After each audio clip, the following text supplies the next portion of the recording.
Kisah bergerak di Rusia. Dominika Egorova hidup dalam disiplin dan tanggung jawab. Sebagai balerina terkenal, tubuhnya adalah aset negara. Di atas panggung, ia sempurna. Namun di balik layar, ia memikul beban lain, merawat ibunya yang sakit. Rutinitas dijalani tanpa keluhan. Tak ada emosi berlebih, tak ada pilihan lain. Usai pemeriksaan medis, Dominika kembali ke rutinitas profesionalnya, kembali ke panggung teater. Kostum dikenakan, wajah dirias. Malam itu, teater dipenuhi tamu penting. Di antara mereka hadir Ivan Egorov, pamannya, sekaligus pejabat tinggi dinas intelijen Rusia. Ivan memperkenalkannya kepada Dmitri Ustinov, seorang gangster berbahaya. Maybe have a photo. Yes. Lampu panggung menyala, pertunjukan dimulai. Dominika menari mengikuti irama.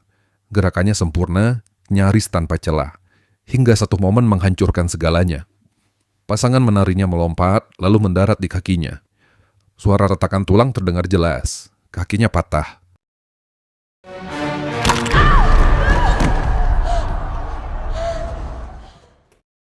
Pertunjukan berakhir dalam kekacauan. Dominika dibawa pergi dari panggung menuju ruang operasi. Dunia yang dibangunnya sejak kecil berakhir dalam 1 detik.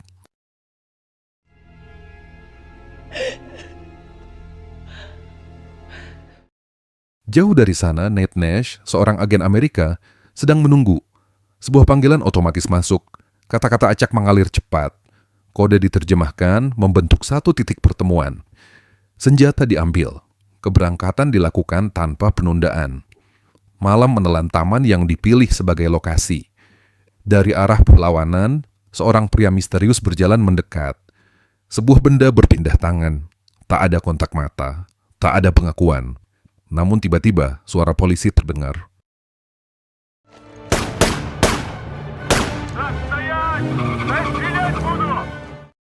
Nate bertindak cepat, menciptakan kekacauan untuk mengalihkan perhatian. Kejaran berlangsung cepat dan terbuka. Hanya 1 jalan tersisa, Kedutaan Besar Amerika.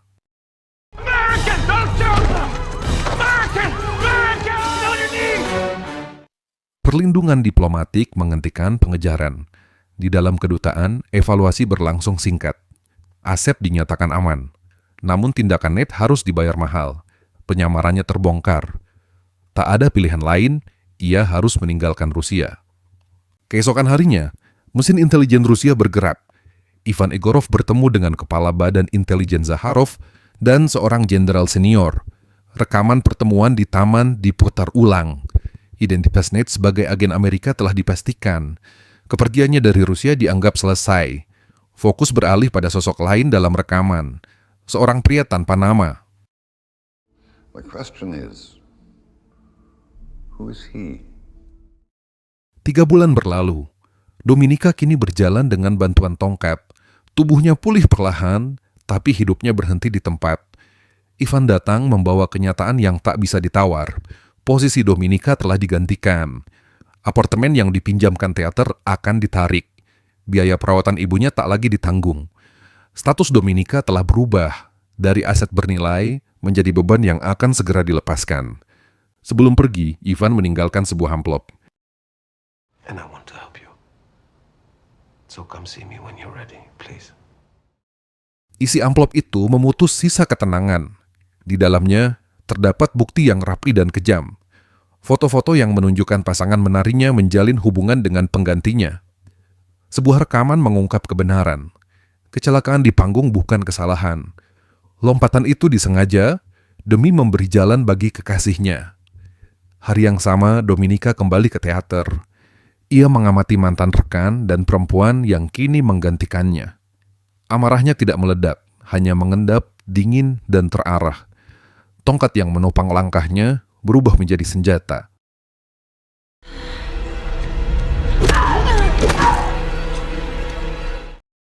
Dua tubuh tergeletak tak berdaya.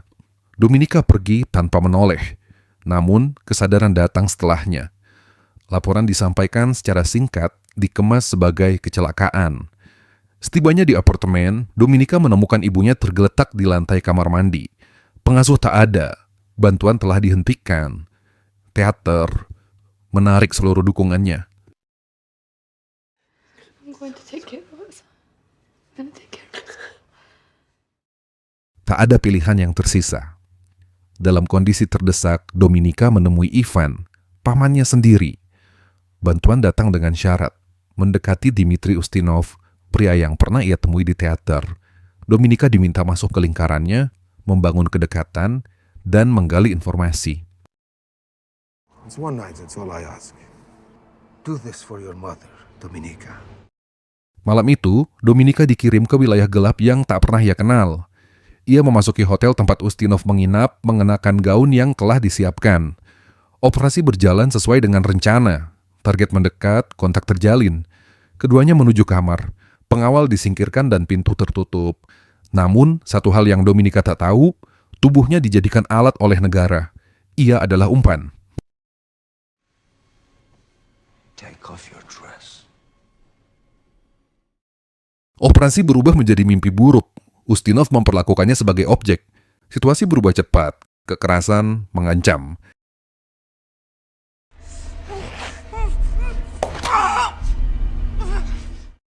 Keadaan tak bisa lagi dikendalikan. Namun tiba-tiba,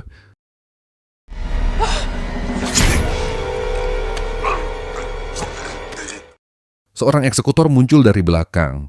Ustinov tewas di tempat. Tak ada kepanikan. Hanya perintah diam melalui isyarat. Dominika dibawa keluar dari pintu belakang, menjauh dari kamar dan saksi. Hey you! Mesin motor menyala. Mereka meninggalkan hotel sebelum alarm berbunyi. Perjalanan berakhir di sebuah bangunan kosong. Helm dilepas. Wajah pria itu terungkap. Sergei Matorin, agen intelijen yang dikirim langsung oleh Ivan. Di ruangan lain, operasi dipantau secara langsung. Status Dominika dievaluasi oleh Ivan dan Jenderal Vladimir. Eliminasi sempat dipertimbangkan, negara tak menyukai saksi. Namun, hubungan darah mengubah keputusan. Opsi lain dipilih. Ivan memberi Dominika dua pilihan. Menjadi aset negara atau dihilangkan selamanya. You don't like my line of work, perhaps you disapprove. In that case, your future will be out of my hands. Dominika dihadapkan pada pilihan yang tak seimbang. Sejak saat itu, hidupnya bukan lagi miliknya. Beberapa hari kemudian, ia dibawa ke fasilitas pelatihan tertutup, tempat di mana manipulasi, penipuan, dan kontrol diri diasah hingga ekstrim. Lulusan tempat ini dikenal sebagai Sparrow. Pelatihan dimulai sejak hari pertama. Dunia digambarkan sebagai medan kacau yang menuntut pengorbanan mutlak. Loyalitas ditempatkan di atas identitas pribadi. Para murid dipastikan memahami satu hal. Negara memiliki segalanya, termasuk tubuh mereka. Take off your clothes. Your body belongs to the state. Sementara itu di Amerika, status Snape dibekukan akibat kegagalan di Rusia. Namun ia menolak dikeluarkan dari permainan. Alasannya satu, asetnya tak akan bekerja dengan siapapun selain dirinya. Beberapa hari kemudian, Nate menyadari dirinya dibuntuti oleh pihak Rusia. Fakta ini menunjukkan bahwa identitas aset belum terungkap. Keputusan baru diambil. Nate ditempatkan di wilayah dekat Rusia.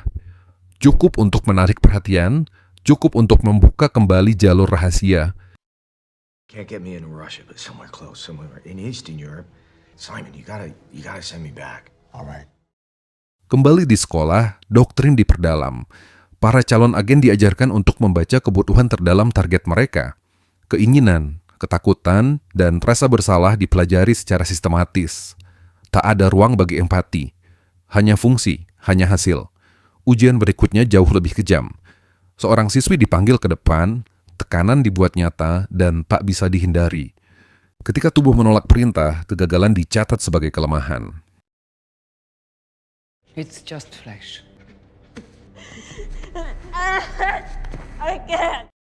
Dominika beradaptasi dengan cepat. Disiplin dan daya tahannya melampaui standar, meski sering berbenturan dengan metode pelatihan yang ekstrim. Semua tugas diselesaikan tanpa gangguan. Semua direkam, semua akan diputar ulang. Dalam sebuah insiden di asrama, seorang kadet pria mencoba memaksanya. Dominika diserang.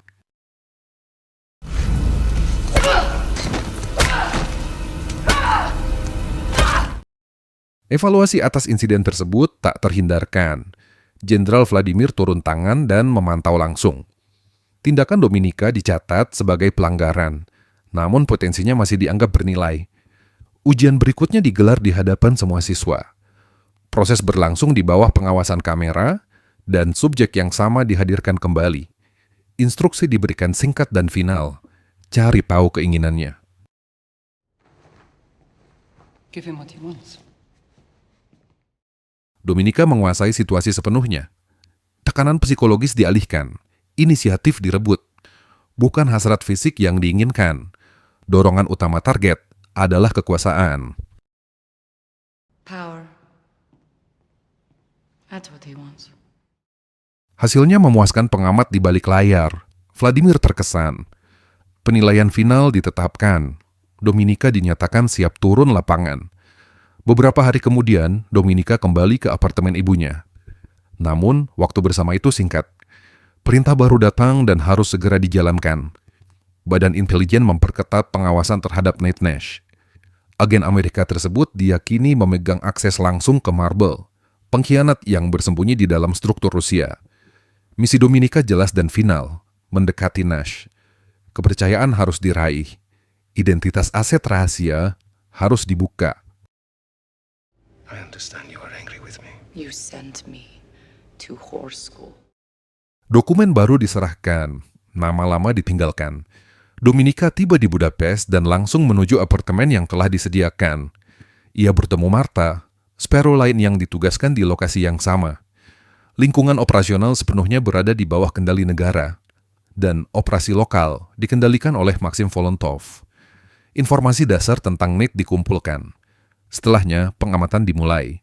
Rutinitas map diawasi, pergerakannya diikuti tanpa terdeteksi. Keesokan harinya, pendekatan dimulai. Dominika mendaftar di kolam renang yang sama. Ia memilih pendekatan beresiko, membuka identitasnya, sekaligus tujuan sebenarnya. Pola pertemuan dibuat seolah kebetulan. Dominika muncul berulang kali, cukup sering untuk dikenali, cukup jarang untuk dirindukan. Ketertarikan dibiarkan tumbuh, namun tak pernah diberikan sepenuhnya. Would you like to get something to eat with me? I'm not hungry. Perhaps another time. Keesokan harinya, segalanya berjalan sesuai dengan rencana Dominika. Nate tidak muncul, jejak administratif menghilang. Kecurigaan Nate terbentuk dengan cepat. Dominika diidentifikasi sebagai agen Rusia, meski detailnya belum jelas.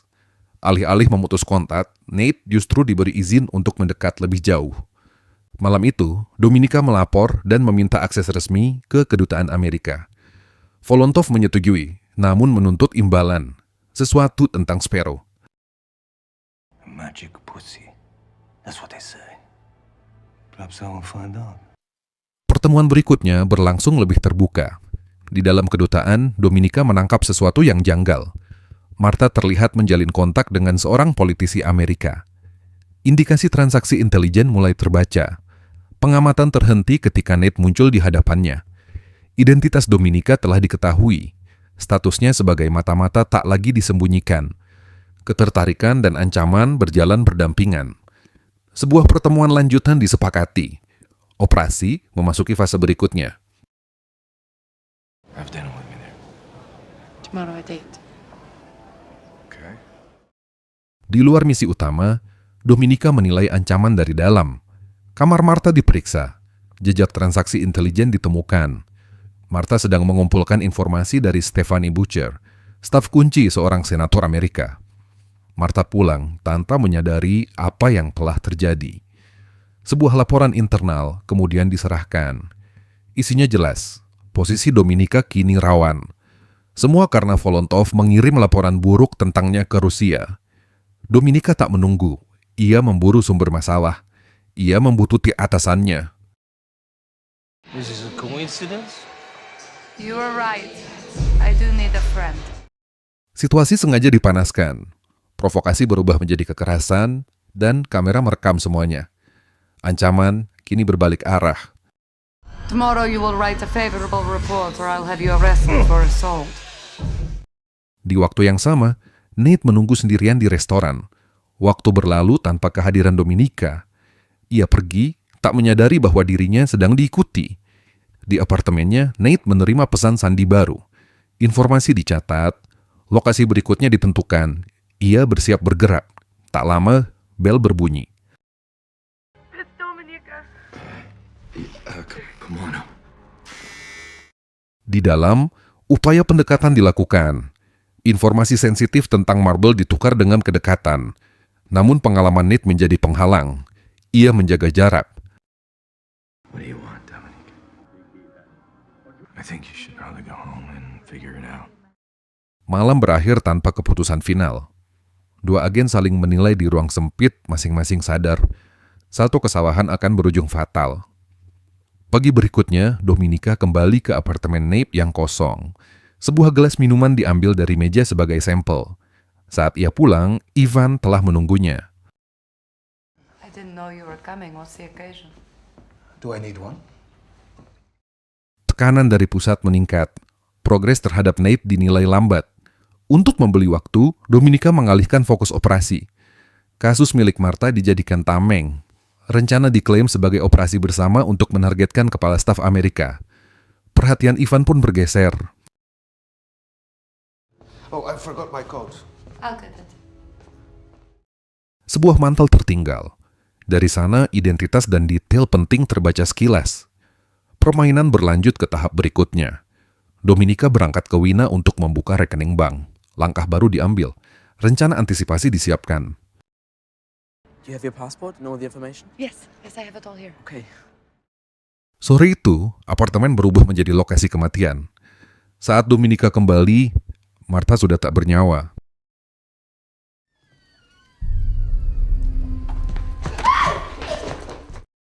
Matorin kembali aktif. Cengkeraman singkat menjadi pesan peringatan. Membocorkan rahasia akan berakhir dengan kematian.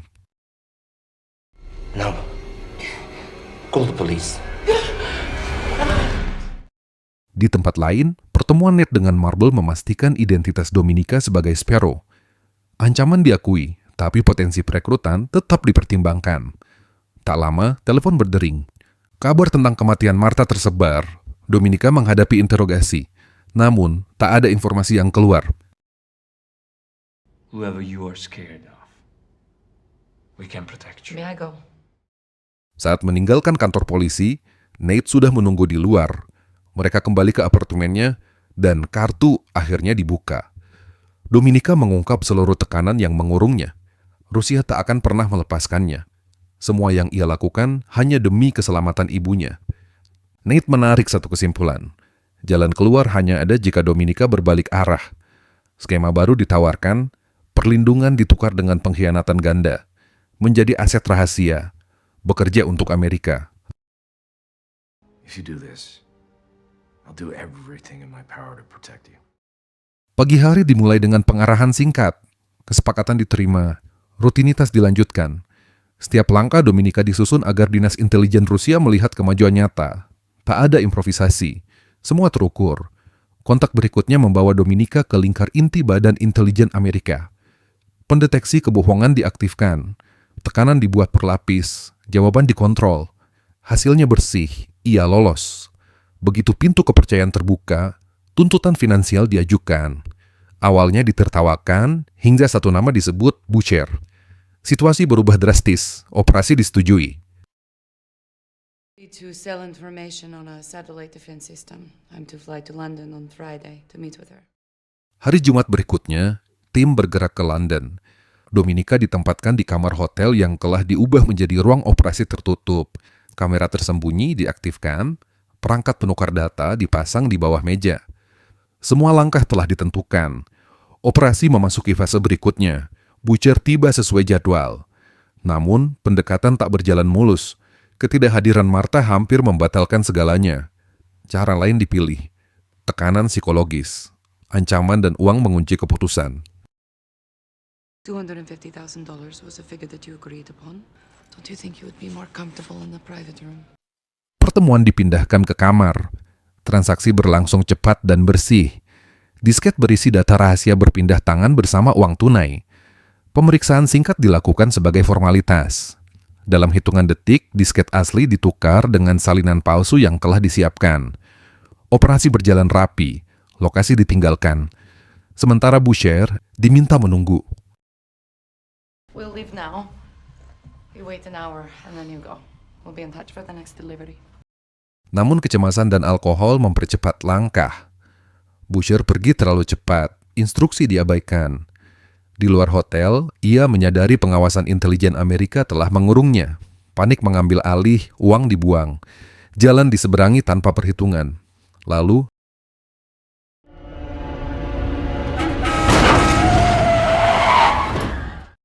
kecelakaan itu mengubah segalanya. Agen Rusia di sekitar hotel segera menangkap kejanggalan. Pengkhianatan dicurigai, operasi dihentikan. Volontov dan Dominika diperintahkan kembali ke Rusia. Nate menerima kabar darurat, kendaraan Dominika berbelok arah.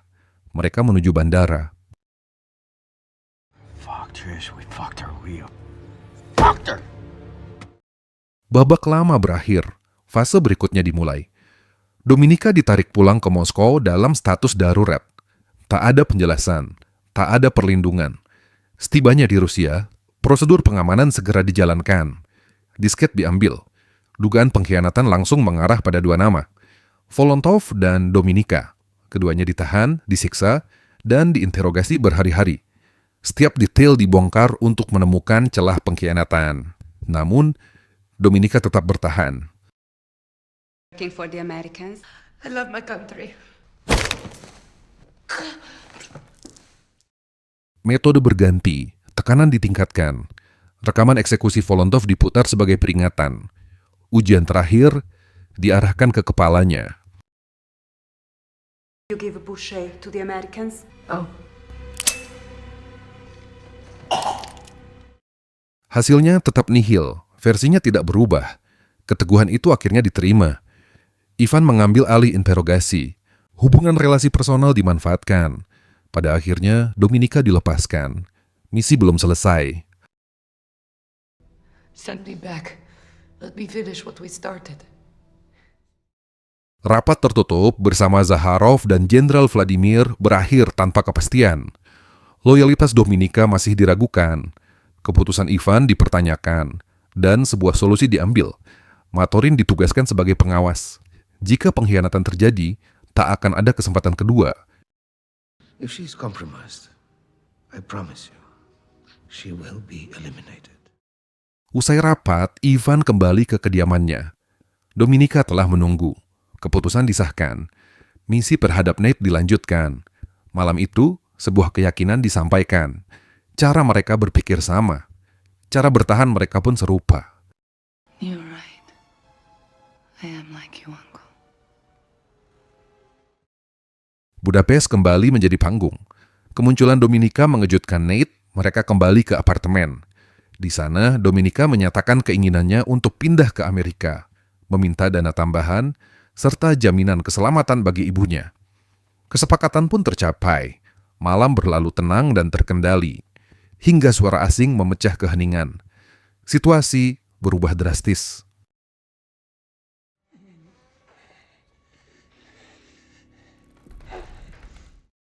Matorin masuk tanpa peringatan. Kekerasan digunakan untuk memaksa informasi keluar. Tujuannya hanya satu, membuka identitas Marble. Tekanan meningkat, Dominika memilih peran paling aman.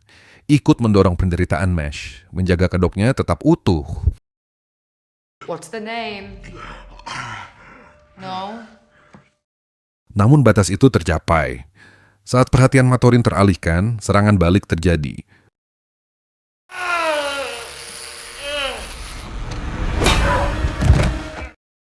Ikatan Nate dilepaskan.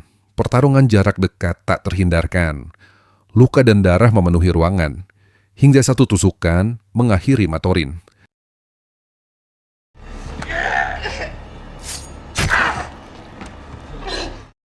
Pertarungan berakhir. Keduanya selamat, namun luka serius tak terhindarkan. Dominika terbangun di rumah sakit. Di sanalah identitas yang diburu sepanjang operasi akhirnya terbuka. Jenderal Vladimir mengungkap dirinya sebagai Marble, sang aset rahasia. Loyalitasnya telah lama hilang, digerus oleh korupsi dan pembusukan internal Rusia.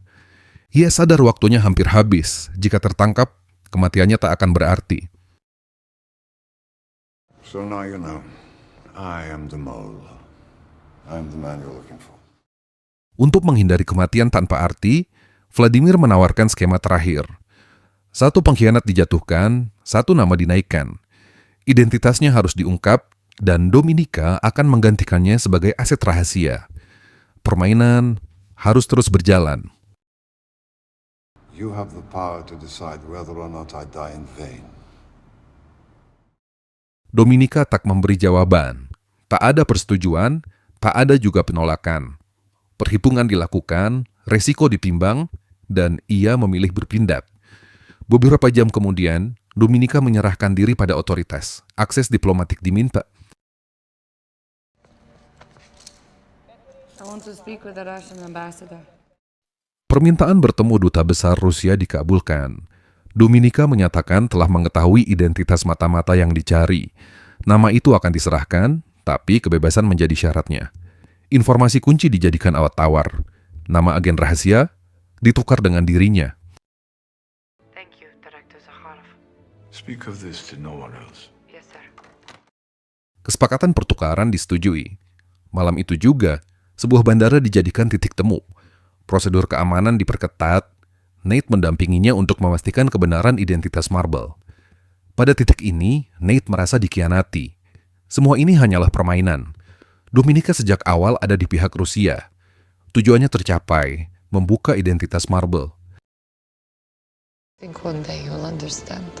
No, I don't think I will. We don't throw people away. Momen penentuan tiba. Penutup wajah dibuka, dan kejutan terjadi. Dominika tak menyerahkan Vladimir, ia menyerahkan Ivan Egorov, pamannya sendiri. What the hell is going on? She fucked them. Tanpa diketahui siapapun, Dominika telah menyiapkan langkah antisipasi sejak dipulangkan ke Rusia. Bukti ditanam perlahan. Semua diarahkan pada Ivan, sosok yang selama ini mengendalikan hidupnya. Sampel milik Nate ditempatkan di kediamannya. Rekening di Wina tercatat atas namanya. Setiap jejak mengaitkannya dengan Amerika. Tak ada empati, tak ada ruang untuk kesalahan. You killed me. Didn't I do well, Uncle? Rekayasa berjalan sempurna. Dalam pertukaran mata-mata, Ivan dieliminasi oleh pihak Rusia. Kasus ditutup, ancaman dianggap selesai. Waktu berlalu. Di Rusia, narasi resmi dibangun dengan rapi. Dominika diangkat sebagai pahlawan. Kesetiaannya diakui. Hidup baru diberikan, lengkap dengan perlindungan dan keamanan bagi ibunya. Semua terlihat selesai. Namun, kisah itu tidak benar-benar berakhir. Suatu hari, sebuah panggilan masuk. Tak ada kata. Hanya satu lagu yang berputar. Lagu yang sama. Permainan belum berakhir.